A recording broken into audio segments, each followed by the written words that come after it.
नाज़रीन आदाब, Asia times की इस ख़ास पेशकश में आपका खैर मक़दम है।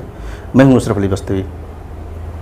जामिया मिल्लिया इस्लामिया का जब नाम आता है तो हिंदुस्तान के कोने कोने में लोग मुतवज्जे होते हैं। अभी पिछले दिनों जामिया मिल्लिया इस्लामिया के बारे में एक बड़ी ख़बर आई कि वो रैंकिंग में तीसरे नंबर पर आई, तो बड़ी खुशी मनाई गई। जामिया बिरादरी ने खुशी मनाया, लोगों ने खुशी मनाया। ज़ाहिर सी बात है कि जामिया मिल्लिया इस्लामिया की एक तारीख़ रही है। अलीगढ़ मुस्लिम यूनिवर्सिटी से निकल करके एक अलग अदारा बना, उसके बाद उसकी एक लंबी तारीख़ है, तकरीबन 100 साल मुकम्मल हो गए। इस दरमियान बहुत उतार चढ़ाव भी रहा, डेवलपमेंट रहा, तमाम चीज़ें रहीं। जिस शख्सियत के साथ आज मैं बैठा हुआ हूँ उनका 47 साल जामिया के कैंपस में गुजरा है। इसीलिए मैंने मुनासिब समझा कि मैं उनसे मुलाकात करूँ। तालिब इल्मी के ज़माने से लेकर के प्रोफेसर बने रहने तक तकरीबन 47 साल इन्होंने यहाँ पर सर्व किया है। तो वो क्या माहौल था, किस दौर में आप आए जामिया, कब एडमिशन लिया और कैसे तालीम पाई, उसके बाद प्रोफेसर बने, प्रोफेसर की जो लाइफ रही, बच्चों को पढ़ाया, तो एक बड़ा लंबा दौर देखा है आपने। अब डॉक्टर मुजीब अशरफ साहब जो प्रोफेसर हैं, रहे हैं जामिया में हिस्ट्री डिपार्टमेंट में, तो मैं आज उनसे मुलाकात कर रहा हूँ। उनके घर पर आप तक ये इंटरव्यू पहुँचाने की कोशिश करूँगा कि उनसे उनकी लाइफ के बारे में जाना जाए और उसके साथ साथ जामिया कैंपस को बेहतर तरीके से समझा जाए। सर, आपका बहुत बहुत स्वागत है हमारे इस प्रोग्राम में कि आपने मुझे मौका दिया। मुझे सबसे पहले तो ये बताइए कि आपका बचपन कहाँ गुजरा? मेरा बचपन तो समझिए कि मेरा जो वतन है कस्बा गन्नौर ज़िला बदायूं, 7वीं क्लास तक मैंने वहाँ तालीम हासिल की।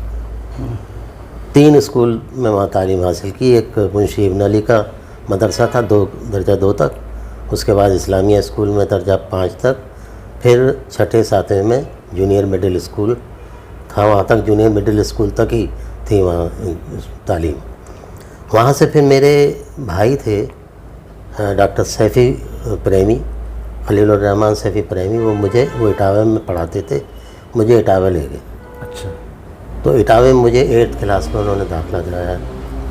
8th क्लास के बाद मैं 9th क्लास में मुझे दाखिला। इटावा में किस स्कूल में आप पढ़े? मैं इटावा में इस्लामी इंटर कॉलेज इटावा, बड़ा मशहूर कॉलेज है। ये कही है कि वो एक मॉडल स्कूल के तौर पे शुरू हुआ था, मॉडल कॉलेज कही। उसको मौलवी खान बहादुर बशीरुद्दीन ने कायम किया था। अच्छा। तो वो भी बड़ी अच्छी बिल्डिंग थी, बड़ी अच्छी इमारत थी, खूबसूरत। उसमें मुझे तालीम पाने का मौका मिला और वहाँ बड़े अच्छे अच्छे टीचर्स थे। अच्छा। और बड़ा अच्छा माहौल था वहाँ।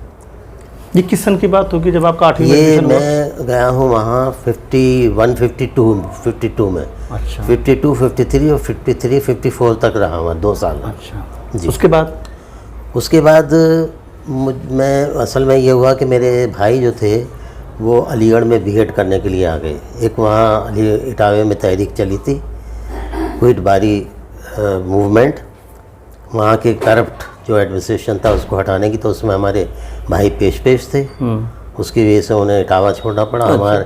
मेरी और उनकी जान को ख़तरा था। अच्छा, यहाँ तक? हाँ, बहुत ज़बरदस्त जंग हुई थी वहाँ, स्ट्राइक वगैरह, हंगर स्ट्राइक की, वो तो बहुत काफ़ी तादाद तलबा की हमारे भाई के साथ थी। टीचर भी बहुत साथ थे।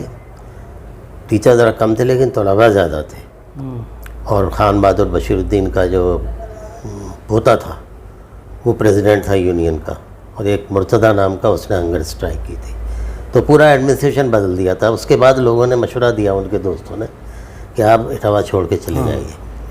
तो वो इटावा छोड़ दिया, उन्होंने नौकरी छोड़ दी और उन्होंने फिर अलीगढ़ यूनिवर्सिटी में आके बीएड में दाखिला ले लिया। तो मुझे फिर घर वापस आना पड़ा। अच्छा।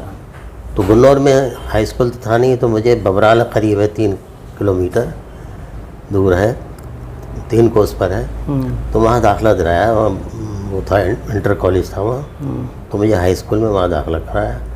लेकिन मेरी साइड बदल गई। मैंने वहाँ एग्रीकल्चर 9th एग्रीकल्चर से किया था। अच्छा। यहाँ फिर मुझे आर्ट लेना पड़ा। अच्छा। उन आर्ट सब्जेक्ट में मुझे हिस्ट्री जो आगे चल के मैं पढ़ूँगा उसमें दिलचस्पी नहीं थी। खैर बहरहाल मैंने वहाँ से बबराले से हाई स्कूल कर लिया। और उसके बाद मेरे भाई ने, उनको जामिया में वो मिल गई नौकरी। अच्छा। और मेरे भाई ने अलीगढ़ यूनिवर्सिटी में मुझे इंटर में आई कॉम में दाखिला दिला दिया था। अच्छा। मेरे भाई की ये फितरत थी कि वो ये चाहते थे कि ख़ानदान के लोग अच्छी से अच्छी तालीम ज़्यादा से ज़्यादा हायर एजुकेशन हासिल करें, क्योंकि हमारे चचा जो थे उन्होंने उनको आगे पढ़ाया था बदायूं में ले जाके, और उनको मैट्रिकुलेशन कराया था। उस ज़माने में मैट्रिकुलेशन बड़ी चीज़ होती थी।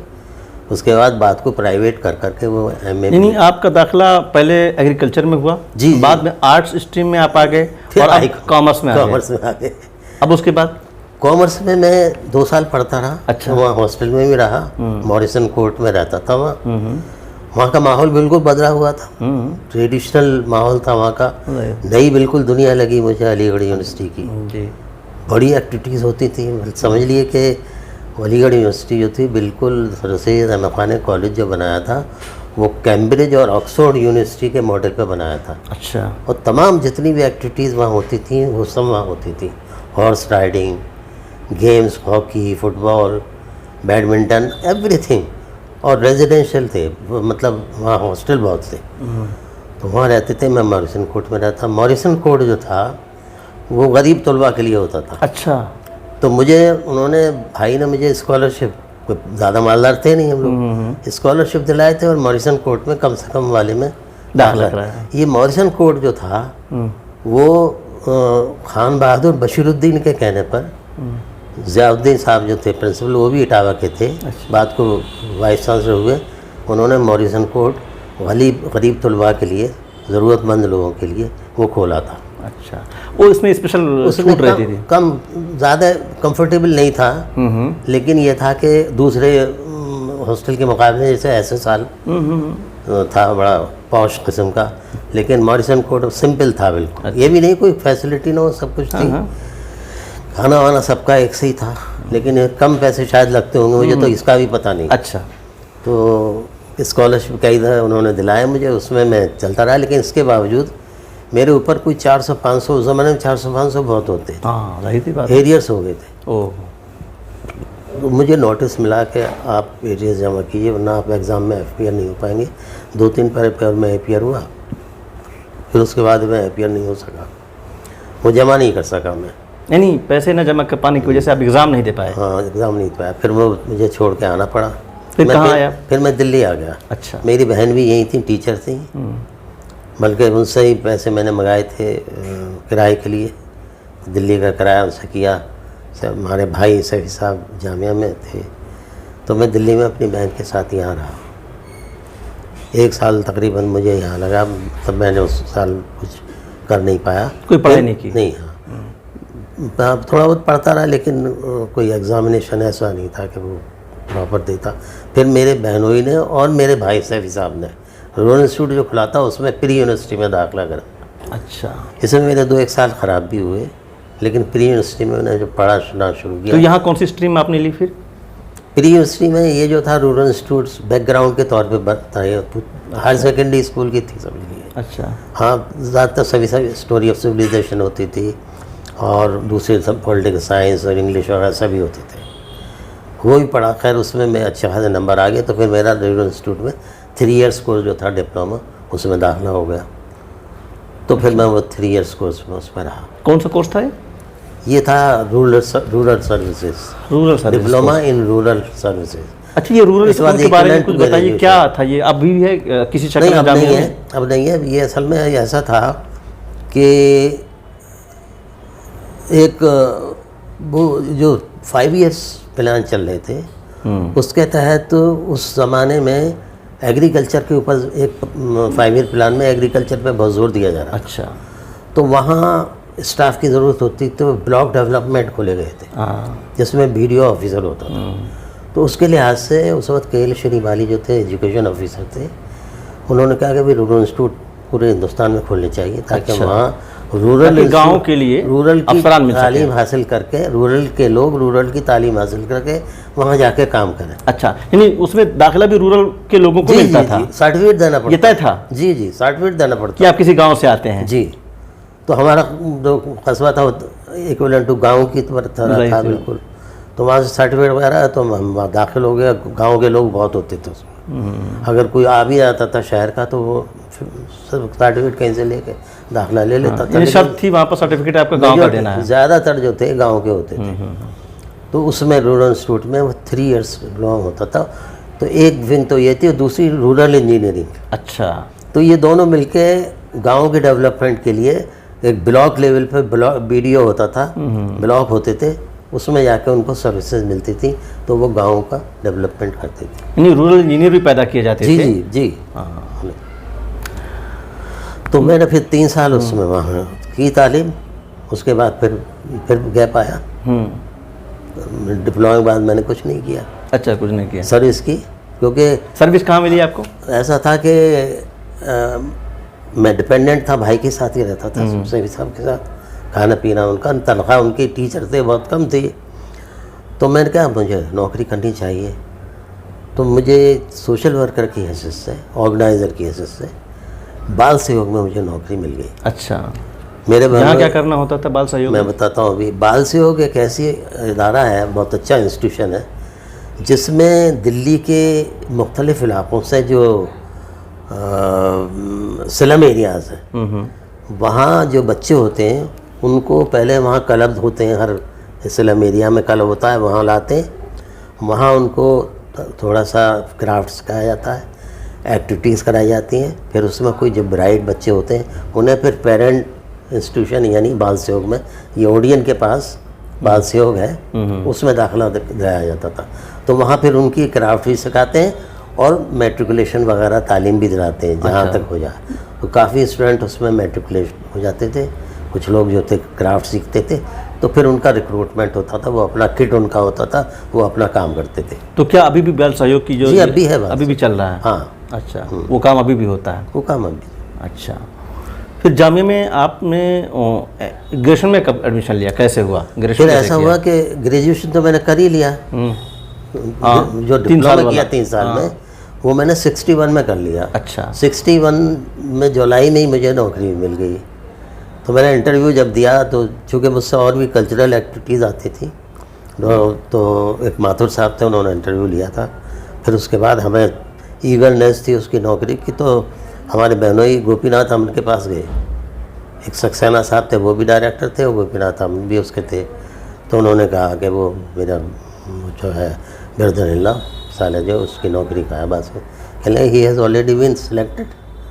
तो मेरा सिलेक्शन वहाँ हो गया था।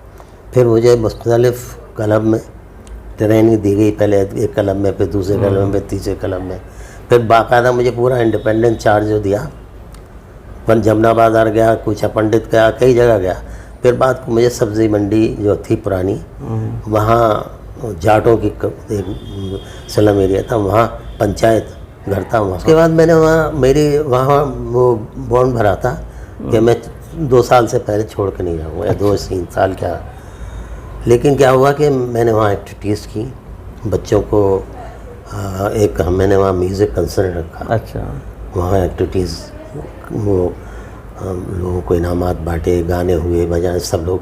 तो करीब के लोग भी आए, तो एक कबीर बस्ती है, अच्छा, वहाँ वहाँ के लोग भी आए। तो उन्होंने कहा साहब एक हमारी भी आप क्लब खोल दी। तो मैंने एक कबीर बस्ती में क्लब खोला नया। अच्छा। उन्होंने जगह दे दी, वहाँ एक्टिविटी। फिर हम वहाँ से शिफ्ट हो गए कि मेरे एक उस्ताद थे यहाँ सोशियोलॉजी के, सैयद साहब, अच्छा, बम्बई के थे वो मुझसे बहुत मोहब्बत करते थे, क्योंकि सोशियोलॉजी मेरे नंबर अच्छे आए थे। तो उन्होंने मुझसे पूछा कि मुझे तुम कहाँ सर्विस कर रहे हो, कितनी मेरे पास हो? कहने कितने तनख्वाह? मैंने कहा 125 रुपये। इतने कम? 130 हो गए थे, इतने कम? मैंने जी। कहने लगे तुम यहाँ जाओ। मैं उन्होंने एक पोस्ट क्रिएट करवाई, अच्छा, AV ऑपरेटर की। अच्छा, उसमें मेरा इंटरव्यू हुआ, और भी लोग उसमें अपियर हुए, उसमें मेरा सिलेक्शन हुआ। यहाँ क्या करना होता था आपको? मैं बताता हूँ। फिर मेरी ट्रेनिंग हुई, अच्छा, और रूरल इंस्टीट्यूट में मैं लग गया। इसमें क्या था कि फंक्शन होते थे, और जो रूरल इंस्टीट्यूट के स्टूडेंट होते थे उनको फील्ड वर्क जो कराया जाता था, तो ये it was part of the field work. अच्छा, तो उसमें फिल्में दिखाई जाती थी, डॉक्यूमेंट्रीज दिखाई जाती थी, फंक्शन होते थे उसमें रिकॉर्डिंग की जाती थी। इन तमाम चीज़ों के लिए मुझे एक पोस्ट बनाई थी, जिसमें मेरा अपॉइंटमेंट हुआ। अच्छा, 1-1.5 साल तक मैंने उस पर काम किया। फिर एक एक्सटेंशन ऑफिसर की वहाँ पोस्ट थी उसी में, वो मेरा एक साथी था, वो छोड़ के चला गया। तो मैं उस वक्त तक MA में दाखिला ले चुका था। तो मैंने प्रोफेसर मोहम्मद मुजीब जो वाइस चांसलर थे, उनसे मैंने कहा था मेरा इस पोस्ट पे कर दीजिए दाखिला। वो सेमी टीचिंग थी। अच्छा, कहले क्या करोगे इस पर? कर उन्होंने फिर मेरा उस पर अपॉइंटमेंट कर दिया, मैं एक्सटेंशन ऑफिसर हो गया। 63 में एमए खुला, प्रोफेसर मोहम्मद मुजीब ने एमए खोला। तो हमारे लिए कोई स्कोप नहीं था डिप्लोमा वालों के लिए, और कि कहाँ दाखिला लें, क्या करें या क्या सर्विस करें। इधर उधर हमारे लोग फिर रहे थे, मेरी सर्विस तो हो गई थी इधर। तो हम लोगों से कहा कि हम एमए करना चाहते, तो एमए में फिर हमने दाखिला ले लिया। तो एमए हिस्ट्री में आपने दाखिला लिया? जी। तो हिस्ट्री को क्यों चुना आपने? हिस्ट्री को क्योंकि सिर्फ हिस्ट्री में ही खुला था। अच्छा। तो जब मैंने हिस्ट्री पढ़ना शुरू की तो वो टीचर बड़े अच्छे थे, और जो कोर्सेज बनाए थे प्रोफेसर मोहम्मद मुजीब ने वो बहुत अच्छे बनाए थे हिस्ट्री के। आर्ट एंड आर्किटेक्चर, अच्छा, सोशियो इकोनॉमिक कल्चरल हिस्ट्री, अच्छा, और हिस्टोरियो कंपेरेटिव स्टडी ऑफ हिस्टोरियोग्राफी, वो मुझे बहुत दिलचस्प लगे। सोशल हिस्ट्री, वो पॉलिटिकल हिस्ट्री पे इतना जोर नहीं था। एक पॉलिटिकल हिस्ट्री ब्रायन हम एक पेपर थे, बाकी ये थे। तो मुझे उसमें बड़ी दिलचस्पी होने लगी। सेमिनार में मैं सेमिनार इंचार्ज भी था, क्योंकि थोड़ा ब्राइट था एमंग ग्रुप जो था पूरा, तो मुझे सेमिनार इंचार्ज बना दिया था। सेमिनार में जितनी किताबें थी मैं पढ़ता था, मेरी नॉलेज में काफ़ी इजाफा होता रहा। फिर मेरे ही साथी जो थे वो उससे कहते थे कि ज़रा हमें समझा दो हिस्ट्री। अच्छा, यानी अब पढ़ाने भी लग गए? जी, तो वही वैसे ही बताने। तो फिर एमए पीरियड से मेरी फर्स्ट पोजीशन आई। फिर उसके बाद ये हुआ कि सेकंड ईयर में प्रोफेसर मोहब्बत साहब थे, वो आ गए थे, वो ब्रिटिश हिस्ट्री पढ़ा रहे थे। एक ग्रोवर साहब थे, वो क्या नाम है, यूरोपियन हिस्ट्री पढ़ाते थे। वो एक वाक़या में वाइस चांसलर प्रोफेसर मुजीब साहब थे? जी। अच्छा। तो फिर मैंने एमए फाइनल किया, तो उसमें मेरी फर्स्ट पोजीशन आई थी फाइनल में भी, दोनों में मिला के। तो वहाँ फिर उसके बाद हमारे प्रोफेसर मोहम्मद साहब जो थे वो मुझसे बहुत मोहब्बत करते थे। तो मैं लाइब्रेरी में बैठ के पढ़ता था, तो वो भी लाइब्रेरी इंचार्ज भी थे, वो चेयरमैन भी थे। तो वो कहते थे कि मुझे तुम फिक्र मत करो, मैं तुम्हारे लिए पोस्ट क्रिएट कर रहा हूँ। आप ये देखिए टीचर्स की मोहब्बत देखिए। जी। मुझे टीचर्स ने बहुत, मेरे भाइयों ने, बहनों ने और मेरे टीचर्स ने मुझे बहुत मदद की है। मैंने कहा नहीं, मैं कभी कहता भी नहीं हूँ, ये कहते। फिर उन्होंने वो आपकी लगन देख करके उन्होंने क्रिएट की, और मुझे पहले असिस्टेंट लेक्चरर 68 में शायद लगाया, और by 70 I was full fledge lecturer in department of Indian history and culture. नाम भी ये रखा था, department of Indian history and culture. तो उसमें मैं लेक्चरर हो गया था। अच्छा, आप लेक्चरर हो गए, प्रोफेसर कब बने आप? प्रोफेसर का ये हुआ कि ये भी बड़ी इंटरेस्टिंग स्टोरी है कि पहले जो प्रोफेसर होते थे वो बाहर से आते थे, और उनकी बड़ी सीनियरिटी होती थी, बड़ी बड़ी यूनिवर्सिटीज़ से, दूसरी जगह से। प्रोफेसर मोहम्मद हसन साहब जब प्रोफेसर बन के आए, वो अलीगढ़ यूनिवर्सिटी में रीडर थे। अच्छा, सीनियर मोस्ट बहुत। ऐसे और भी दूसरे लोग जो आए प्रोफेसर बन के, बाहर से आते थे, लेक्चरर भी वहीं से आते। तो प्रोफेसर ज़रा कम ही होते थे।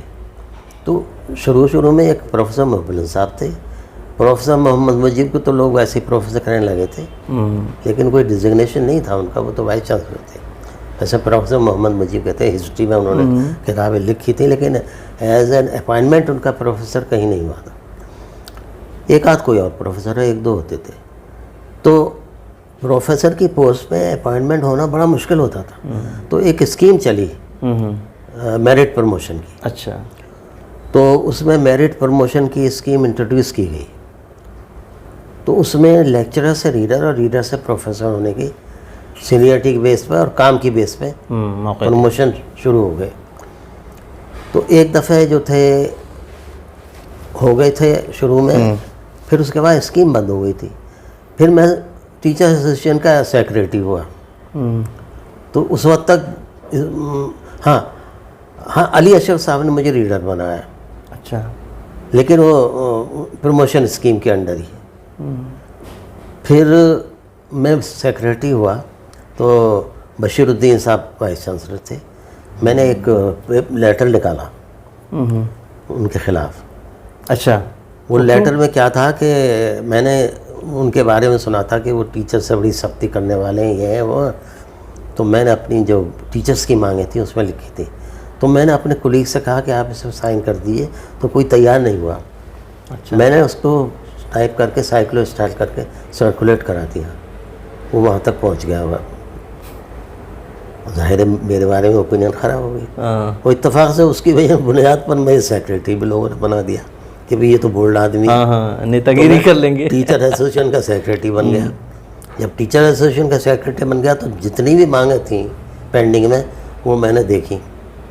तो मैंने पहले तो एग्ज़ामिनेशन के रेम्यूनरेशन थे उनको रिवाइज़ करवाया, फिर एक लॉन्च जो था टीचर्स के लिए जगह नहीं थी बनाने की वो बनवाया, फिर उसके बाद मैंने स्टडी करके मेरिट प्रमोशन की स्कीम जो बंद हो गई थी उसे रीस्टार्ट कराया। काफ़ी बहस के बाद बहुत कुछ लोगों ने मुखालफत की, लेकिन मैंने सबूत लाया। मैंने कहा it is a continuous scheme, it's a continuous merit promotion scheme, इसमें आप इसको कंटिन्यू कर सकते हैं। तो उसके नतीजे में क्या होगा, लेक्चर से रीडर से प्रोफेसर के लिए फिर दोबारा शुरू हो गए प्रमोशन की स्कीम। अब उसमें मैं भी एप्लीकेंट था, मेरे यहाँ के स्टाफ के सभी लोग एप्लीकेंट थे एक आध के अलावा। तो इंटरव्यू हुए, उसमें इरफान हबीब, डॉक्टर अम्बा प्रसाद, एक वो थे वहाँ के मुंबई के उर्दू के थे, और भी कई लोग थे अच्छे सीनियर मोस्ट। उसमें इंटरव्यू हुआ तो मैंने जो था उस पर हज़रत मोहानी के ऊपर एक आर्टिकल भी लिखा था, वो भी छपा था। मेरी किताब भी जब तक छप चुकी थी कई चीज़ें। तो उस पर जब सवाल हुए तो मैंने हज़रत मोहानी पे पॉलिटिकल जो उनका पार्टिसिपेशन था उसके ऊपर जो जवाब दिए। तो मुंबई का जो एक्सपर्ट था वो बहुत खुश हुआ। इरफान हबीब जो थे वो मेरिट प्रमोशन स्कीम के ख़िलाफ़ थे। अच्छा। तो वो ज़रा हक़ में नहीं थे। बशीरुद्दीन साहब जिनसे मैं डर रहा था कि मैंने तो इनकी मुखालफत की है, ये तो मेरे मुखालफत करेंगे। तो मैं इंटरव्यू बहुत अच्छा खूब तैयारी करके गया था। उन्होंने पूरी फहरिस्त मेरे जो पब्लिश वर्क थे, आर्टिकल्स बहुत छपे थे, किताबें भी कई जब तक हो गई थी, उन्होंने पढ़ के सुनाई। और रफ़ाक़त साहब उसके हेड ऑफ़ द डिपार्टमेंट थे, उन्होंने कई टीचर से कहा कि भाई बशीरुद्दीन साहब तो उनका फेवर कर रहे थे, मुझे उस का पूरी लिस्ट पढ़ के सुनाई उनकी। तो फिर मेरा सिलेक्शन हो गया प्रोफेसर के एस से। मैंने फिर रफ़ाक़त साहब मेरे वो भी थे, साथी भी थे और उस्ताद भी रह चुके। मैंने कहा आपको मेरे साथियों से ये बात नहीं कहनी चाहिए। अच्छा, एक चीज़ वाक़या, और आपने आपकी किताब जब पढ़ रहा था तो उसमें कि आपको प्रोफेसर भी बना दिए गए, बाद में एचओडी की जो सीट होती है किसी ने चैलेंज भी कर दिया था बाद में। वो ऐसा हुआ जब रीडर था मैं, तो ये शुरू की बात है, इनिशियल उसकी बात लीडर नहीं बल्कि लेक्चरर, सीनियर लेक्चरर। अच्छा। तो मसूद हुसैन साहब जो थे, ये उनके मसूद साहब वाइस चांसलर थे, और डॉक्टर ज़ाकिर हुसैन के भतीजे या भांजे थे वो। तो उन्होंने क्या किया, कुछ सियासत वहाँ चली होगी उस लेवल पे, हमें पता नहीं। उन्होंने ये किया कि वो जो हेडशिप है पहले वो रीडर तक या प्रोफेसर तक रोटेट होती थी। उन्होंने क्या किया, सीनियर लेक्चरर तक रोटेट कर दिया, एक सर्कुलर निकाल दिया। उसमें हम लोग बहुत से लोग जो थे सीनियर लेक्चरर, मैं था, तकवी साहब एक मैथ में थे, वो लोग जो थे हेड हो गए। उस वक्त जो हेड हुए तो उस वक्त सिन्हा साहब है, एहसन सिन्हा साहब, और अंसारी साहब प्रोफेसर थे, सिन्हा साहब रीडर थे, वो हेड थे सिन्हा साहब। वो दोनों उस्ताद शागिर्द थे, उनकी बनती थी। उन्हें बड़ी सुबकी हुई अंदरूनी तौर पर कि एक लेक्चरर जो हमारे पर डोमिनेट करेगा, हमारे ऊपर वो बन जाएगा, बॉस बन जाएगा, हमसे काम कराएगा। हालांकि हमने उनकी पूरी तरह वैसी इज्जत की, कोई काम वाम नहीं, जो काम थे टीचिंग के उसके वो करते रहे, लेकिन उनको सुबकी थी। तो सिन्हा साहब ने मुकदमा कर दिया कोर्ट में, कोर्ट से वापस आ गया, कहने लगे भाई आप अपनी बॉडीज़ में ये मसला हल कराइए, और ये हमारी जुरिस्डिक्शन नहीं है, आपके जुरिस्डिक्शन में इसे किया जा सकता है। तो वो मसला फिर गया, वो थे हिदायतुल्लाह साहब, उसके चांसलर हमारी जामिया के उस वक्त। अच्छा, वो उनके पास गया। हिदायतुल्लाह साहब वो जो जी प्रेसिडेंट, जी वाइस प्रेसिडेंट हुए थे, उनके पास गया। तो उन्होंने हमें अशोका होटल में बुलाया।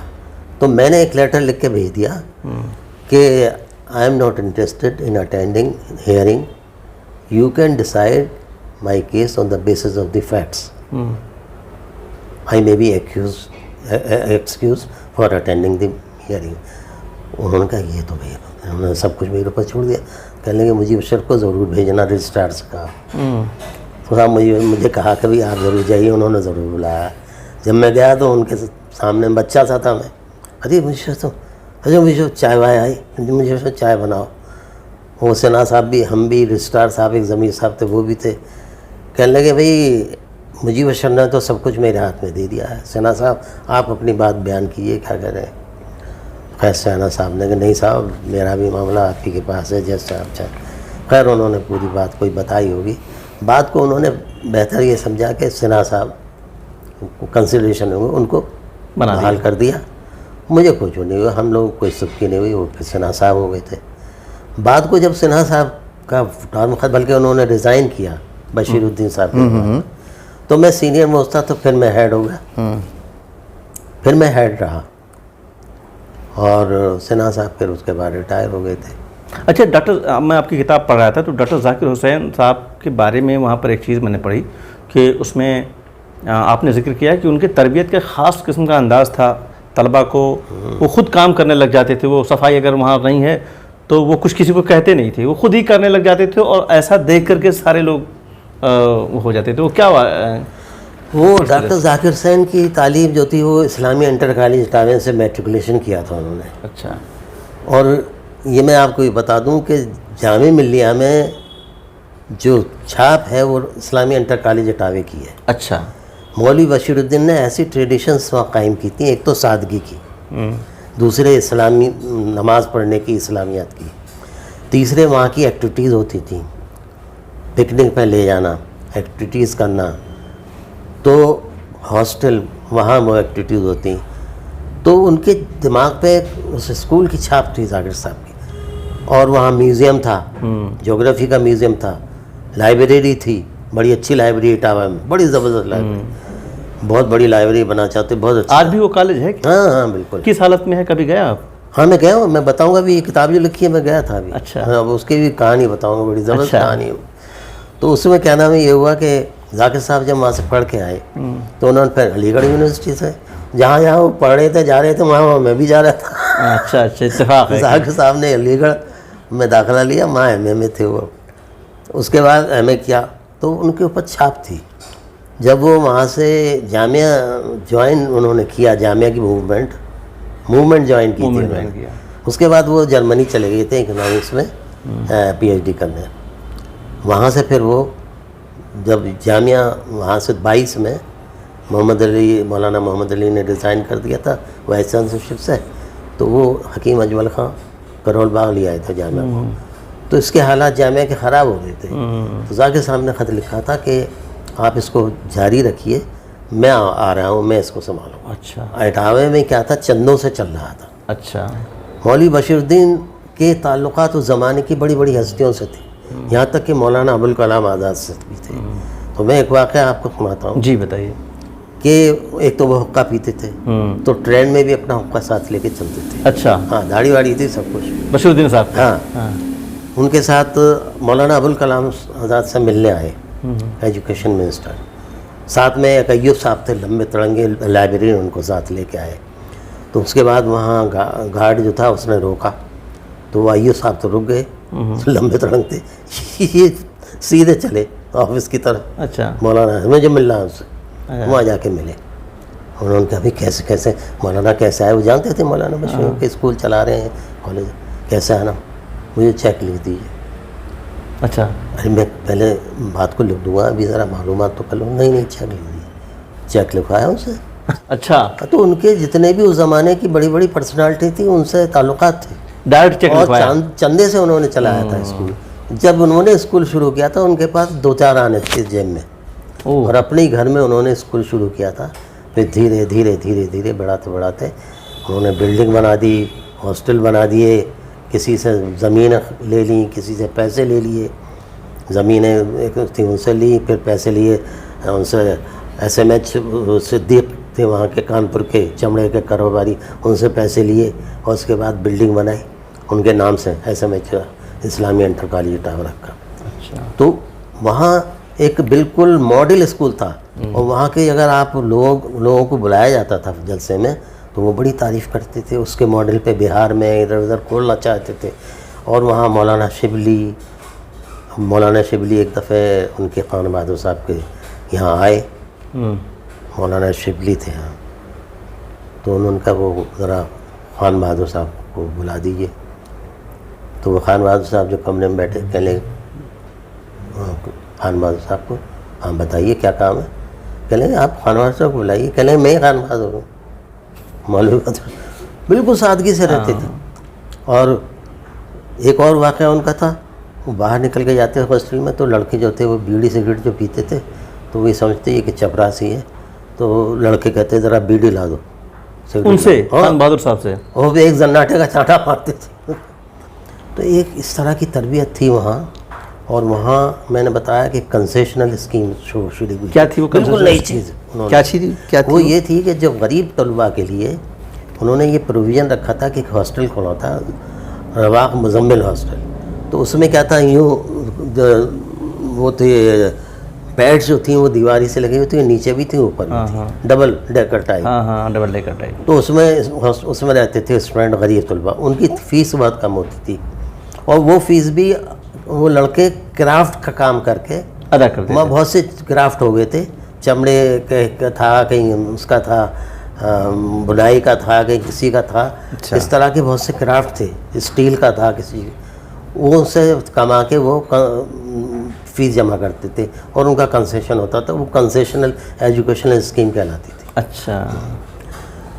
क्या जामिया में भी इस तरह की कोई स्कीम तो इन्होंने मैं चलाई बताऊँ है? आपको, जाकिर साहब जो थे उन्होंने जब मैट्रिक कर लिया तो उनको डॉक्टर खान बहादुर साहब ने अपने घर पे बुलाया खाने पे। मैट्रिकुलेशन किया था और अच्छे नंबर से, और बहुत अच्छे डिबेटर थे वो। वहाँ इटावे में भी स्पीकर उन्हें ही भेजा था, 8th क्लास में, 9th 8th में उनको भेजा जाता था उसमें कंपटीशन में। तो उस ज़माने में ज़ाहिर है गोश्त वगैरह पकता था, गोश्त का शोरवा होता था। तो दोनों 4 भाई पे बैठ के खा रहे थे। तो उन्होंने खान बहादुर साहब ने जाकिर साहब की प्लेट में पानी डाल दिया। जाकिर साहब ने कुछ नहीं कहा, वो खाते रहे। तो कहने लगे कि तुमने कुछ कहा नहीं, मैंने पानी डाला। कहने नहीं साहब, जैसे आपने खिला दिया खा लिया। कहने कभी जायक़े का ग़ुलाम मत बनना, जायक़े का ग़ुलाम कभी मत बनना। यह आर्टिकल कौमी आवाज़ में छपा था। वो मैंने अपनी किताब में कोट किया है, कभी जायक़े का ग़ुलाम मत बनना। हाँ, कभी जायक़े का ग़ुलाम मत बनना।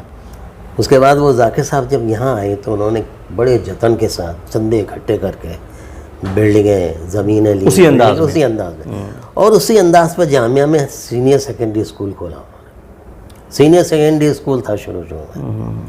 बीए भी बात को खुल गया, टीचर्स ट्रेनिंग, लेकिन सीनियर सेकेंडरी जो था सेंटर था। और प्राइमरी स्कूल, मिडिल स्कूल अभी वो करोल बाग में रहा। फिर उसके बाद 36 में या 37 में सीनियर सेकेंडरी वो आ गया था यहाँ। तो वो कैंपस था, बिल्डिंगें उन्होंने बड़ी खूबसूरत बनवाई, चंदा इकट्ठा करके। बहुत जगह जाते थे, एक चंदे की कमेटी बन गई थी, फंड इकट्ठे करते थे, तो वहाँ वो बनाते थे। वहाँ उन्होंने वही तरीक़े रखे जो इटावे के थे। तो एक कंटेम्परेरी फ्रेंड थे उनके, खान बहादुर साहब के। अच्छा। उन्होंने एक लेटर लिखा, मैंने अपनी किताब में कोट किया, नाम मैं भूल रहा हूँ उस वक्त, कि आपने इतने अरसे तक इतनी मेहनत की। डॉक्टर जाकिर हुसैन जो आपके शागिर्द थे, उन्होंने तो आनन फानन जामिया को कहीं से कहीं तक पहुंचा दिया, और आप वहीं से वहीं तक हैं भी। अच्छा। हाँ, आप ही के अंदाज पे उन्होंने जामिया को कहीं से कहीं पहुंचा दिया। तो उससे अंदाज साफ हो गया, मैंने साबित किया ये। और जब मैंने ये बात कही, इससे पहले किसी ने नहीं की थी, ये इस पर मुझे डीलिट मिल सकता था। अच्छा। और बहुत लोगों ने इसकी तारीफ़ की। वहाँ से निज़ामुद्दीन औलिया से वो आए थे, ख्वाजा वगैरह, उन लोगों ने कहा कि भाई इसमें तो डिलीट मिलना चाहिए। मैंने बिल्कुल नई बात कही है। मैंने कहा जाकिर साहब ने जामिया में वहाँ का इटावे का मॉडल जो है उसको इंट्रोड्यूस किया, उसको डेवलप किया है। तो तमाम जिस तरह कैंपस को होता है, और बागात और लॉन्स वगैरह, और वो सब हमने वहाँ के, और वो चिड़ियाघर, और बच्चों की दुकान, बच्चों का बैंक, ये सब चीज़ें वहाँ से लेके यहाँ की। तो जाकिर साहब जो थे उन्होंने इस तरह से ये किया था। तो ये मॉडल वहाँ का उन्होंने रखा था। वाइस चांसलर्स का ये, आप तालिब इल्म जब हुए उस वक्त से लेकर के प्रोफेसर रहने तक बहुत सारे वाइस चांसलर्स का दौर आपने देखा होगा। किन असातिज़ा ने आपको बहुत मुतासिर किया, और ऐसा भी कुछ हुआ कि जिनसे बहुत ज़्यादा आपको बहुत फैज़ नहीं मिल पाया, और ख़ास तौर से जो मैं वीसीज़ का हवाला देता हूँ कि कौन से वाइस चांसलर ऐसे थे जिनके दौर को आप बहुत ज़र्री दौर के तौर पे याद करते हैं, या किसी और के दौर को आप बहुत ही एक तरह से बहुत ज़्यादा मुश्किल दौर के तौर पे भी याद करते हैं, ऐसा क्या रहा? देखिए, प्रोफेसर मोहम्मद मुजीब का दौर तो बड़ा लंबा दौर था, समझ लो पूरा हमारे ज़माने का दौर रहा है। अच्छा, 72 तक, 72 के बाद शायद वो रिटायर हुए थे। यानी जब तालिब इल्मी में आप आए तभी से वो थे? बीमारी हो गए थे, बीमार हो गए। मैं उन्हीं के ज़माने में पढ़ने आया, हिस्ट्री पढ़ने आया, उन्हीं के ज़माने में मैं लेक्चरर हुआ और रीडर, खैर उनके ज़माने में बाद को रीडर हुआ, बाद को प्रोफेसर। तो ये समझ लिए कि प्रोफेसर मोहम्मद मुजीब का पूरा दौर देखा है। और प्रोफेसर मोहम्मद मुजीब का दौर देखने का मतलब ये कि आपने डॉक्टर ज़ाकिर हुसैन का दौर देखा है, क्योंकि वही तमाम एक्टिविटीज़ जो डॉक्टर ज़ाकिर हुसैन जिसकी दागविल डाल गए थे, वो तमाम एक्टिविटीज़ प्रोफेसर मुजीब ने जारी रखी। जैसे यहाँ का एजुकेशनल फेस्टिवल 3 दिन का होता था, 29 अक्टूबर से लेकर 2-3 दिन तक, 31 अक्टूबर वो होता था। उसमें कंपटीशन होते थे, म्यूज़िक कंसर्ट होते थे, ड्रामे होते थे, और दुकानें, बच्चों की दुकानें होती थी, होटल खोलते, रेस्टोरेंट होते थे बच्चों के। तो बड़ी हेक्टिक एक्टिविटीज़ रहती थी 3 दिन तक। जी जी जी। मतलब इसलिए वो सुनहरे दिन होते थे जामिया के लोगों के लिए, स्टाफ और स्टूडेंट्स के लिए। बड़ी तफरीक है, बहुत अच्छे दिन, 11-12 बजे रात तक घूम रहे हैं वहाँ, और एक्टिविटीज़ में हर वक्त मशायरे होते थे। एक तमसीली मशायरा होता था यहाँ, जिसमें शायरों की नकल की जाती, बड़ा कामयाब हुआ। फिर उसके बाद वो लोगों ने बुलाना शुरू कर दिया, तो बुलंदशहर या मेरठ, हाँ बुलंदशहर, वहाँ की एग्जीबिशन होती है, वहाँ बुलाया गया हमें। तो मैंने भी एक शायर की नकल उसमें की, नशूर नहीं, वो वहाँ के थे, बम्बई के थे, उनकी नकल की थी। बाकी और जो स्टूडेंट थे, टीचर थे, सब टीचर और स्टूडेंट ड्रामों में और इसमें तमसील जो मुनासिब होता था वो करता था। रवीश सिद्दीकी, राजगोपालाचारी का जिक्र आता है कि उन्होंने जामिया की मुश्किल दौर में, जब बहुत फाइनेंशियल क्राइसिस थी, तो 4.5 लाख रुपए उस दौर में एक मुश्त दिया, उसके अलावा भी दिया, और इस तरह से उन्होंने जामिया की मदद की। जामिया जो था वो ज़्यादातर गवर्नमेंट की सपोर्ट से चल रहा था, क्योंकि जामिया सेकुलर अदारा था, और उसने नॉन कोऑपरेशन मूवमेंट के हिस्से के तौर पर ये जामिया खुला था। तो इसलिए कांग्रेस से एसोसिएशन थी, तो कांग्रेस के जितने भी लीडर थे उस ज़माने के, सब बहुत करीब थे जामिया के, और जब भी कोई ज़रूरत होती थी जामिया को, तो उन लोगों के पास प्रोफेसर मोहम्मद मुजीब पहुंच जाते थे और उनसे जो होते। तो यहाँ पंडित जवाहरलाल नेहरू भी आए जामिया में। अच्छा, पंडित जवाहरलाल नेहरू का जिक्र आया, आपकी मुलाकात भी हुई उनसे? ये कौन सा? ये ऐसा हुआ कि मैं 58-59 तालकोटोरा गार्डन में वो हुआ यूनिवर्सिटी, इंटर यूनिवर्सिटी फेस्टिवल। तो उसमें मुख्तलिफ़ किस्म के कंपटीशन होते हैं, ड्रामे, गाने, म्यूज़िक, ग्रुप सॉन्ग वगैरह। मैं ग्रुप सॉन्ग में मैंने रिप्रेजेंट किया, I was leading the group song. नम वहाँ म्यूज़िक क्लास होता है, जामिया में होता था। हिलाल साहब जो थे, बहुत बड़े मौसीक़ार, वो उसके इंचार्ज थे, टीचर थे। तो उनसे हम सीखते थे, थोड़ी आवाज़ ठीक थी हमारी। तो हम जो थे, हिलाल साहब तो नहीं थे, लेकिन ज़हूर साहब एक थे, दूसरे उनके ख़ानदान के, उन्होंने हमें वो तराना, नाच रही है ज़मीन झूम रहा आसमां, आ गई नई बाहर, ज़िंदगी है शादमा, ये रिफ़त सरोज का गीत था, वो हमें तैयार कराया। वो बहुत मशहूर हुआ वहाँ, मैं लीड कर रहा था उसको। वहाँ जब तालकोटोरा गए तो प्रोफेसर मुझे हमसे मिलने आए। अच्छा, हाँ, वहाँ मुझे से मिलने आए, तो उन्होंने कहा आपको चलो मैं वहाँ पंडित जवाहरलाल नेहरू के पास ले चलता हूँ, वहाँ आप चाय वाय पियेंगे। वहाँ लेके गए, वहाँ फ़ोटोग्राफ हुआ, और एक अजीब इत्तेफाक ये हो कि यूँ बैठे हुए, तो उनकी स्टूडेंट बराबर में बैठी हुई थी, शेरवानी जो थी उसका दब गया, तो वो शेरवानी फट गई उनकी, पंडित जी कहने अरे मैंने शेरवानी तुमने फाड़। खैर वो एक इंसिडेंट था, तो उनके साथ हमारा फ़ोटो हुआ। अब वो फ़ोटो हमारे पास था, लेकिन वो फ़ोटो हमारे बहुत से फ़ोटो बहुत लीडरों के साथ हुए, पंत के साथ हुए, जगजीवन साहब के, लेकिन सब गायब हो गए। बहरहाल उनके साथ वहाँ मुलाकात हुई थी। हमारी खुशकिस्मत थी कि हम पंडित जवाहरलाल नेहरू से मिले, ये बहुत बड़ी। अच्छा डॉक्टर साहब, आपने बहुत सारी किताबें भी लिखी हैं, अंग्रेज़ी में भी लिखी हैं। सबसे पहली जो आपकी पीएचडी की जो थीसिस है वो अंग्रेज़ी में आई, वो बहुत ही अच्छा मौजू रहा कि वेस्टर्न कल्चर और Muslim attitude towards British rule and western culture, ये बहुत ही 19th सेंचुरी। हाँ, उसके अलावा उर्दू में भी आपकी किताबें हैं। तो कितनी किताबें आपने इस तरह से आपने लिखी हैं? मैंने देखिए 4 तो उर्दू की किताबें लिखी हैं और 4 इंग्लिश की किताब लिखी हैं और एक हिंदी ट्रांसलेशन किया है। अच्छा जी। ये जो और एक उर्दू किताब अभी प्रेस में है। ये जो आपका जो थीसिस था पीएचडी का, ये तो बड़ा ही गैर मामूली सब्जेक्ट था। तो बड़ा अच्छा। और इसको रिकॉग्निशन किस लेवल पर मिल पाया? अब किताब भी आपने बाद में छापा। रिकग्निशन देखिए इस लेवल पे मिला के मैं जब इंग्लैंड गया हाँ, तो वहाँ वेस्ट एशियन सोसाइटी में रिसर्च का प्रोजेक्ट मिला हुआ था, वो ऑब्जेक्टिव स्टडीज से वो करने गया था 2004 या 3-4 में। तो वहाँ मैंने वो बनवा लिया था लाइब्रेरी का टिकट। तो वहाँ उसके बगैर टिकट के अंदर नहीं जा सकते थे। तो वहाँ पहले मैंने कैम्ब्रिज यूनिवर्सिटी की लाइब्रेरी में तमाम किताबें स्टडी की उस टॉपिक पे जो मुझे मिला था, role of Muslims in the Indian freedom struggle और 3 स्टेट्स का। तो फिर मैं गया, वेस्ट एशियन लाइब्रेरी थी वहीं कैम्ब्रिज की, वहाँ गया तो मैंने उनसे वैसे ही पूछ लिया, भाई देवे मैं किताबें पढ़ने गया था तो मैंने कहा आपके पास वो है मुस्लिम एटीट्यूड टुवर्ड्स ब्रिटिश रूल? कि जी हाँ, वो निकाल के उन्होंने दी। मैंने कहा ये मेरी किताब है। तो क्या लगे, फिर मेरे तरफ बहुत उनका रवैया हुआ और काफ़ी फैसिलिटेट किया उन्होंने मुझे। अच्छा। तो फिर मेरी भी एक भांजी वहाँ पढ़ रही है ऑक्सफोर्ड में। अच्छा। उसने बताया ऑक्सफोर्ड लाइब्रेरी में आपकी किताब है। अच्छा अच्छा। तो ऑस्ट्रेलिया में इसमें सब जगह है और रिव्यू भी हुए थे इसके बाद काफ़ी जगह, लेकिन तो किताब बहुत पसंद की गई। उर्दू में कौन कौन सी किताबें आपकी हैं? उर्दू में मैंने सबसे पहले लिखी, क्योंकि मेरा सेकुलरिज्म की तरफ ज़्यादा झुकाव था। अच्छा। तो मैंने एंशिएंट हिस्ट्री पढ़ी थी थोड़ी बहुत, तो मैंने एंशिएंट हिस्ट्री में आजमाया अपना को। पहले मैंने एंशिएंट हिस्ट्री पे किताब लिखी, कदीम हिंदुस्तान की सेकुलर रिवायत। अच्छा। सेकुलरिज्म असल में उसके कई कॉनोटेशन है। जी, जी, सेकुलरिज्म एक तो ये है कि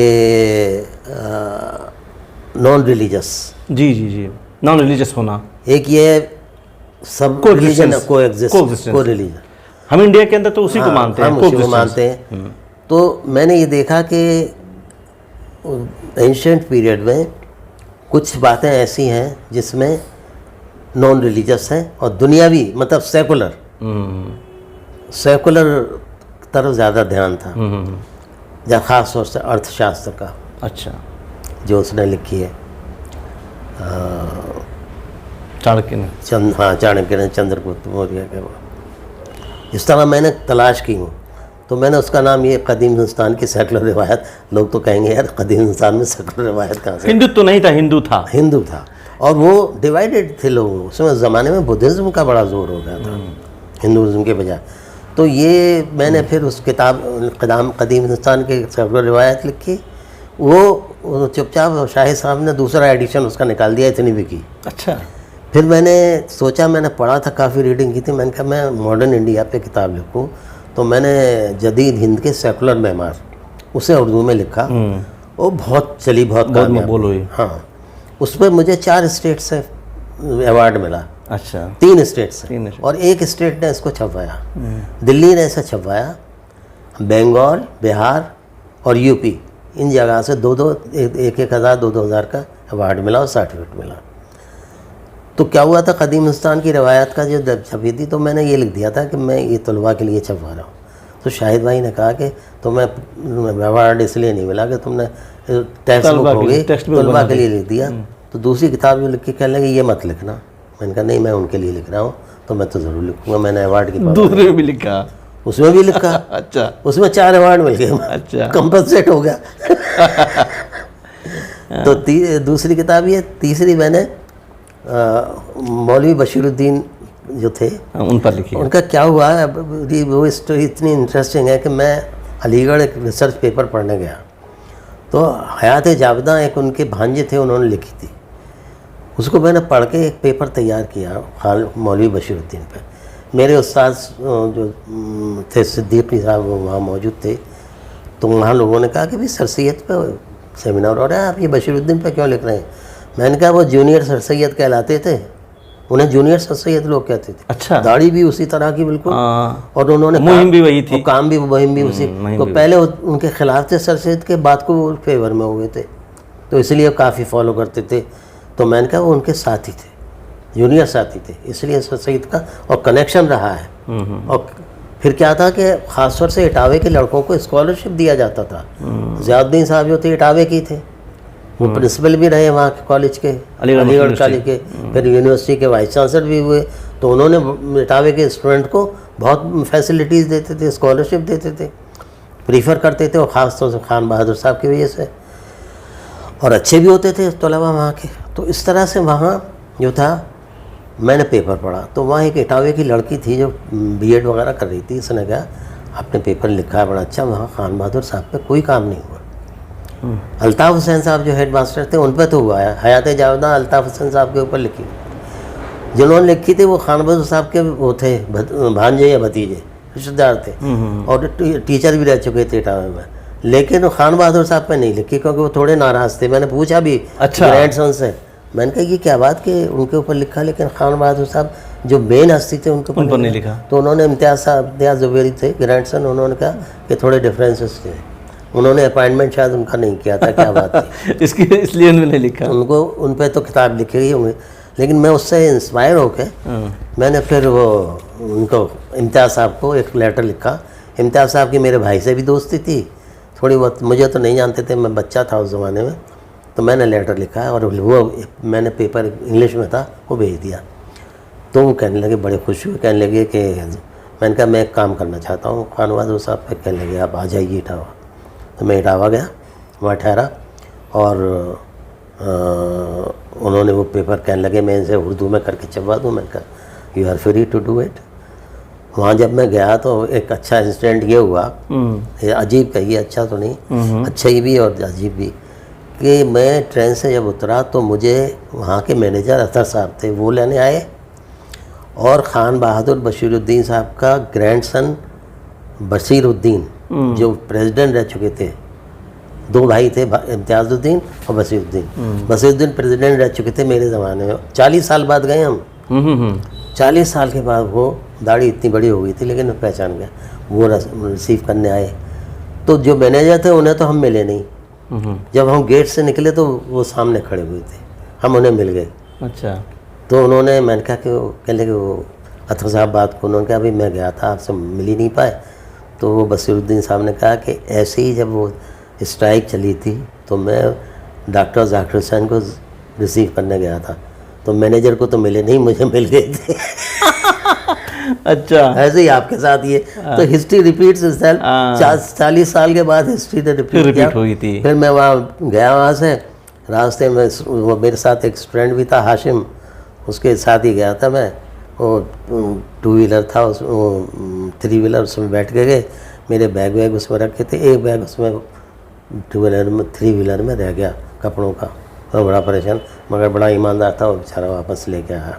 तो हम वहाँ ठहरे 1 हफ्ता 10 दिन, वहाँ खूब उन लोगों के साथ इस्लामी इंटर कॉलेज इटावा दोबारा हमने देखा अपना कॉलेज जाकर। 40 साल बाद? हाँ 40 साल बाद। वैसे ही वैसे ही था, हॉस्टल भी ऐसे ही थे, लेकिन हॉस्टल में स्टूडेंट की तादाद कम हो गई थी। मेरे भाई जो थे, मैं चाहता था कि किताब उनके सामने छपे तो बड़ी अच्छी हो, उर्दू दाते मैं उनको दिखाता, वो खुश भी होते, इंतकाल भी हो गया था उनका फिर। तो ऐसे ही 87-88 में गया था। अच्छा डॉक्टर साहब, इतना लंबा आपने 47 साल जामिया कैंपस में गुजारा है स्पेशली तौर पर, उससे पहले आप इटावा में आपने तालीम पाई, अलीगढ़ में आप रहे। जामिया में जब आप आए और आप 2005 तक आप प्रोफेसर रहे, इतना लंबा वक्त गुजारने के दरमियान आपने क्या चीज़ें सबसे ज़्यादा आप मिस करते हैं कैंपस की, और आज की जो नस्ल है या आज का जो कैंपस है उन्हें क्या पाते हैं आप? एक तो बात ये हुई है कि उस ज़माने में, हमारे ज़माने में एक्सपेंशन बहुत कम हुआ था, तलबा की तादाद भी कम थी, टीचर्स की तादाद भी कम थी, तो इंटरेक्शन बड़ा अच्छा था स्टूडेंट टीचर्स का। ताल्लुकात बहुत अच्छे थे। और एक्टिविटीज़ जो थी उसमें लोग हिस्सा लेते थे, जो जामिया की एक्टिविटीज़ होती थी। अब क्या हो गया है, जामिया की एक्टिविटीज़ होती तो हैं लेकिन इतना पार्टिसिपेशन नहीं है, और तादाद तलबा की भी बहुत बढ़ गई है, टीचर्स की भी बहुत बढ़ गई है। जामिया बिल्कुल एक दूसरी यूनिवर्सिटीज़ की तरह हो गई है, भीड़ बहुत हो गई है। और बहुत सुकून था उस ज़माने में, हमारे ज़माने में। प्रोफेसर मोहम्मद मुजीब और डॉक्टर ज़ाकिर हुसैन, वो लोग जो थे वो इस पे ज़्यादा ज़ोर देते थे कि तलबा का कैरेक्टर, उनका किरदार साजी पे ज़्यादा ज़ोर देते थे। और किरदार साजी के लिए उन्होंने स्कूलों पे ज़्यादा ज़ोर दिया, स्कूल में हॉस्टल पे ज़्यादा ज़ोर दिया, ताकि उनके किरदार अच्छे हो सकें। अच्छे अच्छे टीचर्स होते थे वो किरदार। अब एक ऐसा वाक़या था कि जैसे उन्होंने वहाँ इटावे में नमाज़ पढ़ने का, फजर की नमाज़ के लिए उठाया जाता था और टोपी पहन के सब जाते थे। डॉक्टर ज़ाकिर हुसैन ने यहाँ भी हॉस्टल में सब लोग जो उन्हें उठाया जाता था, और टीचर जो होते हैं अगर वो हिंदू हो या क्रिश्चियन होते, प्रिंसिपल जो थे क्रिश्चियन थे, तो वो वार्डन थे, तो वो फजर में उठ के स्टूडेंट को उठाते थे, तो वो टोपी पहन के नमाज़ पढ़ने जाते थे डॉक्टर ज़ाकिर। और उन्हें जब बाहर जाते थे, जैसे वहाँ शेरवानी कंपलसरी थी अलीगढ़ में, यहाँ टोपी कंपलसरी थी, बगैर टोपी के बाहर नहीं जाओ। तो एक दफ़ा ऐसा हुआ कि स्टूडेंट बगैर टोपी के जा रहे थे, तो डॉक्टर ज़ाकिर हुसैन ने देख लिया, तो वो जब स्टूडेंट की तरफ जाने लगे तो स्टूडेंट वो दूसरे गेट की तरफ चला गया। ज़ाकिर साहब उधर पहुँच गए, वहाँ जाके चेक किया, उन्होंने क्या टोपी पहन के आओ। तो टोपी, ये किस्से जो हैं ज़ाकिर साहब के, तो टोपी पहन के, तो टोपी कंपलसरी होती थी। ऐसे ही जब कागज़ वगैरह इधर पड़े होते वो खुद उठा के बीनते थे। शेरवानी अगर किसी के बटन खुले तो शेरवानी लगाते थे। हॉस्टल का जो लगाते थे राउंड, और यहाँ तक के बाथरूम तक को देखते थे। उनकी जब गलत तस्वीरें लगी होती थी हीरोइन की, हीरो की, कहते थे ये मत लगाओ, पॉलिटिकल लीडर की पिक्चर लगाओ। फिर वहाँ मतबख विज़िट करते थे, जब खाना बच्चे वहीं खाने आते थे तो वहाँ बैठ जाते थे, तो बच्चे उसके नान के किनारे तोड़ते थे, तोड़ के डालते, रोटियों के किनारे खाने लगे उनके साथ, बच्चों के साथ। तो उन्हें बड़ा सबक हुआ ये कि ये भी खा रहे हैं, तो फिर उन्होंने किनारे तोड़ना बंद कर दिया उसको। इस तरह से वो तरबियत देते थे। तो किरदार साजी पे बड़ा जोर था, और वो स्कूल लेवल पे ज़्यादा होती थी। जामिया की जो रिवायात चली आ रही थी, तालीम की, कल्चर की, किरदार साजी की, वो कहाँ आकर के मुतासिर हुई? कहीं हुई ऐसा हुआ कि कहीं पर इस ज़माने में मुतासिर हो रही हैं? इस ज़माने में बिल्कुल मुतासिर हो गई हैं। वो एक्टिविटीज़ रही नहीं है जो पहले थी। अच्छा, स्कूल का जब अब जिक्र आता है जामिया के, तो बहुत अच्छा नाम नहीं आता अब लोग, अब बहुत अच्छा जिक्र नहीं आता। वो जब तक अब्दुल्ला साहब थे, और जब तक उसके बाद जामिया के ट्रेंड टीचर जो थे, डॉक्टर वो इकराम साहब थे, जो इनके ज़माने में थे, जो जामिया के थे, जामिया के बारे में पता था उन्हें, उस वक्त तक अच्छा चला स्कूल। उसके बाद डिसिप्लिन हो गया, क्योंकि चैनलाइजेशन तो होता नहीं था एनर्जीज़ का, तो गुंडागर्दी शुरू हो गई, गुंडागर्दी इधर हो गई। तो अब तो मुझे पता नहीं क्या क्या वहाँ हो रहा है, लेकिन मतलब कोई अच्छी पिक्चर वहाँ की नहीं है। लेकिन जामिया का नाम इसलिए है कि ये बहुत बड़ा इदारा हो गया है मुख्तलिफ़ एजुकेशन का, इंजीनियरिंग का हो गया है, मास कम्युनिकेशन का हो गया है, और तमाम एजुकेशन, हर तरह के पोस्ट ग्रेजुएट डिपार्टमेंट खुल गए हैं सभी सब्जेक्ट में। बिल्डिंगें बहुत बन गई हैं, चप्पे चप्पे बिल्डिंग, पहले चंद बिल्डिंगें थी। सही बात है। सबसे ज़्यादा अहम जो थी वो सीनियर सेकेंडरी और मिडिल स्कूल की बिल्डिंग थी, और एक टीचर्स ट्रेनिंग कॉलेज की 2 बिल्डिंग ये बनी थी। आजकल आप कुछ लिख रहे हैं, कुछ नई किताबें, क्योंकि अभी तो कई किताबों का जिक्र आपने किया। किताब तो एक मेरी उसमें ये जो उर्दू प्रमोशन स्कीम इदारा है, NCPUL, national council for promotion of Urdu languages, क्या है वो किताब? 6 साल से मेरी किताब पढ़ी हुई है। अच्छा। वो है जदीद हिंदुस्तान की अजीम रहनुमा और तहरीक है। अच्छा। सब कुछ हो गया है, अरे इतने स्लो हैं लोग, पब्लिकेशन में चले गए लेकिन अभी तक छपी नहीं है। शायरी भी आपने की है? जी, शायरी की है। कितनी शायरी की है? क्या मतलब क्या लिखते हैं? गज़ल लिखते हैं? मैं नज़म लिखता हूँ। नज़म लिखते हैं। असल में शुरू में हमारे भाई होते हैं, हम भी कहते थे थोड़ा बहुत, तो उसे इस्लाह करके हमें मशायरे में बैठा देते थे। सब्जेक्ट क्या होता है आपकी नज़म का? सोशल। ऐसा था कि जब मैं सोशल वर्क में काम करता था, तो तो मैं पैरोडीज लिखता था। और जब हम लोग यूथ फेस्टिवल में गए तो उसके एक्सपीरियंस पे भी, जब मैसूर यूथ फेस्टिवल में गए तो वहाँ भी पैरोडी लिखी हमने। कही किस शायर के रोल में आप होते थे? शायर किसका अदा करते थे तमसीली मुशायरे में आप? तमसील मुशायरे में एक में मैंने हिस्सा लिया था, और बम्बई के शायर थे, उनका नाम भूल रहा हूँ मैं। अच्छा। तो उनका मैंने किया था। हमें शऊर जुनू है कि जिस चमन में रहे। अपनी कोई नज़्म मुझे सुनाइए थोड़ी सी, जो बहुत आप गुनगुनाते हो कभी कभार, होता क्या है? नज़्म तो पढ़ के सुनानी पड़ेगी। वो नहीं, कुछ याद नहीं है उस तरह से? मुझे याद नहीं रहती। अच्छा। हाँ, ये अभी ताज़ा नज़्म जो है ना, ये तो पैड लिया और पैड में नीचे रखी है, ले आइए। अभी ताज़ा लिखी है मैंने। हाँ ठीक है, वो सुनाइए। अभी कल परसों कल लिखी है। हाँ, अच्छा। वो ज़रा इसमें होगा, देखो मौजू क्या इसका दे रहे हैं आप? अभी मैंने इसका नज़्म का नहीं दिया, ये है गज़ल नुमा। अच्छा। मैं जो है गज़ल नुमाई, नज़में भी गज़ल नुमाई कहता हूँ। अच्छा। याद खुदा में दुनिया की हाजत नहीं रही, याद खुदा में दुनिया की हाजत नहीं रही, अब नाव नोश की तरफ रग़बत नहीं रही, अब नाव नोश की तरफ रग़बत नहीं रही, या अब नाव नोश से की तरफ रग़बत नहीं रही। दुनियावी ज़िंदगी में रहे इस कदर मगन, दुनियावी ज़िंदगी में रहे इस कदर मगन, हमको खुदा से माफ़ी की फुर्सत नहीं ओह, रही। क्या बात है। बेकार मज़ाहिब के वसोसे मगर कभी, बेकार मज़ाहिब के वसोसे मगर कभी, इंसानियत से अच्छी इबादत नहीं रही। क्या बात है। हुस्न सुलूक असल है, एहसास हुआ तब, हुस्न सुलूक असल है, एहसास हुआ कौमा तब, वाइज के मशवरों की ज़रूरत नहीं। क्या बात है, वाइज के मशवरों की ज़रूरत नहीं रही। उम्दा है। ये ज़रा रोमांटिक है। दिन रात हुस्न यार के करते थे नज़ारे, दिन रात हुस्न यार के करते थे नज़ारे, अब हुस्न के नज़ारों की चाहत नहीं रही। क्या बात है, क्या बात। लैलाओ कैस करते थे जिस तरह जानिसार, लैलाओ कैस करते थे जिस तरह जानिसार, वो दोस्तों में पहली सी क़ुर्बत नहीं। बेशक, सही बात। मामूली आह भरने पे होते थे जानिसार, मामूली आह भरने पे होते थे जो निसार, वो दोस्तों में पहली सी क़ुर्बत नहीं रही। रिपीट हो गया ये। जी जी। दे देते जान हम तो मोहब्बत की राह में, दे देते जान हम तो मोहब्बत की राह में, पर आह भी भरने की इजाज़त नहीं रही। क्या बात है। ताज़ीम बुजुर्गान करें हुर्मत निस्वा, ताज़ीम बुजुर्गान करें हुर्मत निस्वा, लोगों में पहली जैसी शराफत नहीं। क्या बात है। आखिरी है, अशरफ की नज़र शौक़ से खोते थे हंसी होश। वाह, क्या बात। अशरफ की नज़रें शौक़ से खोते थे हंसी होश, अब शख्सियत में ऐसी करामत नहीं रही। क्या बात है। नहीं, अभी भी बाकी है, करामत अभी भी बाकी है माशाल्लाह। जामिया का तराना। हाँ बिल्कुल बिल्कुल। जामिया के तराने के बारे में आपका? बात ये है, जामिया का तराना, पहले शफीउद्दीन नैयर साहब जो थे, ठीक है, उनका एक नज़्म थी, ये जामिया का परचम, ये जामिया का परचम, बस सादा सिंपल था बेचारा, बहुत अच्छे। शफीउद्दीन नैयर शायर थे वो, और उर्दू के टीचर भी थे।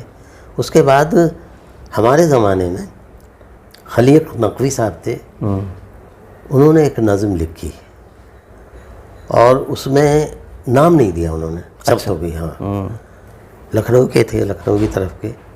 उसको एक अशफाक साहब थे, इश्तियाक साहब के भाई, जो उन्होंने मेरा चमन है मेरा चमन हाँ। यहाँ उनके भाई इश्तियाक साहब ने उसका तराने का जो लिखा था, ये दयारे शौक़ मेरा, शहर आरज़ू मेरा, उसकी ट्यून बनाई। अच्छा। वो हमारी लाइब्रेरी में सर्विस करते थे। हम लोग ग्रुप में, मैं और ज़हूर मोहम्मद खां और एक और भी बहुत से, प्रेम प्रकाश वगैरह, और बहुत से लड़के थे जिनकी आवाज़ अच्छी थी। उन्होंने सीखा। पहली बार हमने जामिया में हम लोग थे जिन्होंने वो तराना पढ़ा था। पहली बार पढ़ा था आप लोगों ने? दयारे शौक़ मेरा, दयारे शौक़ शहर आरज़ू मेरा। शहर आरज़ू, लोगों को किसी को पता नहीं है।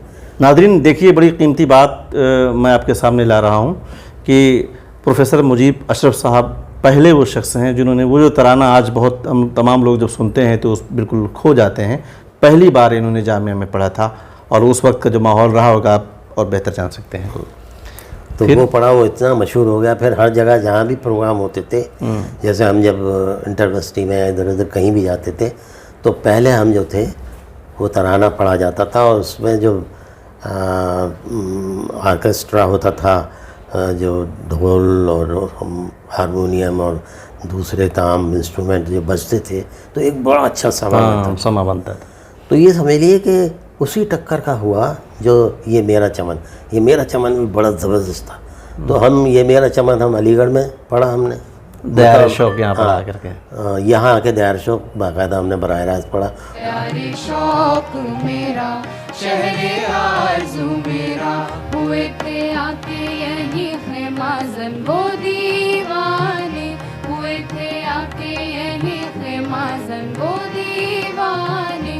इतना अच्छा है, बड़ा अच्छा समा बन जाता है। नाज़रीन, मुजीब अशरफ साहब की ये किताब शायरी है। ये शायरी का मजमुआ है, ज़िंदगी एक रूप हज़ार। तो आइए मैं मुजीब साहब से कोई गज़ल उनकी पसंद की इसमें से सुनता हूँ। जी सर। पहली नज़्म मैं आपको सुनाना चाहूँगा क्योंकि मुझे खुद अच्छी लगती है ये नज़्म। ठीक है। बाकी तो सब हैं सोशल थीम पर ही। ठीक है, कोई एक। हमारे इराक़ साहब जो थे उन्होंने इसको देख लिया था, मेरे दोस्त थे, वो बहुत पसंद करते थे मेरी शायरी को। अच्छा। और वहाँ जो फैकल्टी की मीटिंग होती थी उनके डिपार्टमेंट की फ़ारसी के, उसमें सुनाया, कहते मुझे साहब नज़्म सुनाइए। अच्छा, सुनाए। ज़िंदगी क्या है, इरशाद हो। कोई बतलाए ज़िंदगी क्या है, कोई समझाए रोशनी क्या है, मज़दूर का तसव्वुर। एक मज़दूर से सवाल किया मैंने, पूछा कि ज़िंदगी क्या है, ज़िंदगी है क्या, बोला सुबह को काम पर जाना, शाम होते ही घर चले आना, काम से थक के चूर हो जाना, टूटी खटिया पे जाके सो जाना, क्या बात है। खोद कर चाह पानी पीना है, यूं ही मर मर के मुझको जीना है, क्या बात। मालिकों के नसीब में दौलत, अपनी किस्मत में सिर्फ है गुर्बत, कोई बतलाए ज़िंदगी क्या है, कोई समझाए रोशनी क्या है। क्या बात। अच्छा जो है आपने उसका दर्द। पहली नज़्म है ये जो होती चली गई, लीडर का तसव्वुर। जी। मैंने लीडर से ये सवाल किया, क्या सिला तुमको ज़िंदगी ने दिया, जैसे गुफ्तगू कर रहे हैं इस तरह। मैंने लीडर से ये सवाल किया, क्या सिला तुमको ज़िंदगी ने दिया, बोला नारों पे दिन बिताता हूँ, अच्छा। खूब जनता के गीत गाता हूँ, थोड़ी हिकमत से और सियासत से बस इलेक्शन में जीत जाता क्या हूँ। बात है। ज़िंदगी सिर्फ इक़्तिदार की जंग है, वही कामयाब जो है दबंग, ये तो बस कुर्सियों का झगड़ा है, वरना क्या ज़िंदगी में रखा है, कोई बतलाए ज़िंदगी क्या है, कैसे कोई समझाए रोशनी क्या है। ज़िंदगी हादसा हुआ न हुआ, पैदा अशरफ हुआ न हुआ, ज़िंदगी सिर्फ पल का किस्सा है, बस यही पल तो मेरा हिस्सा है, कोई बतलाए ज़िंदगी क्या है, कोई समझाए रोशनी क्या। बहुत उम्दा है, बहुत उम्दा, माशाल्लाह। तो नाज़रीन, आप सुन रहे थे ज़िंदगी एक रूप हज़ार। मुजीब अशरफ साहब सुना रहे थे कि इनका ये शेरी मजमूआ है। आप देखिए कि एक शख्स जो है अंग्रेज़ी में लिखते हैं, उर्दू में एक बहुत अच्छी कीमती किताबें आपने लिखी हैं, शायरी की है, और 47 साल जामिया के कैंपस में आपने गुजारा है, तालिब इल्म से लेकर के प्रोफेसर बने रहने तक। जाहिर सी बात है इनकी ज़िंदगी एक तरह से जो जामई हैं उनके लिए तो एक तरह से बहुत ही दिलचस्प होगी जानना, जिसका हमने आपसे गुफ्तगू की है। और आने वाले दिनों में हम इस तरह के और भी हीरे आप तक लाने की कोशिश करेंगे, और जो लोग जामई हैं, जो पुराने जामई हैं, कदीम जामई, उनसे हम मिलेंगे, कोशिश करेंगे कि उनकी ज़िंदगी के ज़रिए से आप तक कुछ चीज़ें पहुँचाएँ और उनको एक तरह से हम डॉक्यूमेंट करें, ख़ास तौर से विजुअल डॉक्यूमेंटेशन करें। मेरी कोशिश होगी। बहुत बहुत शुक्रिया। बहुत शुक्रिया सर, आपने बहुत कीमती वक्त दिया और बेहद दिलचस्प अंदाज में आपने हमसे बात की। आपका बहुत बहुत शुक्रिया, आपने सोते हुए शेर को जगा दिया। बड़ी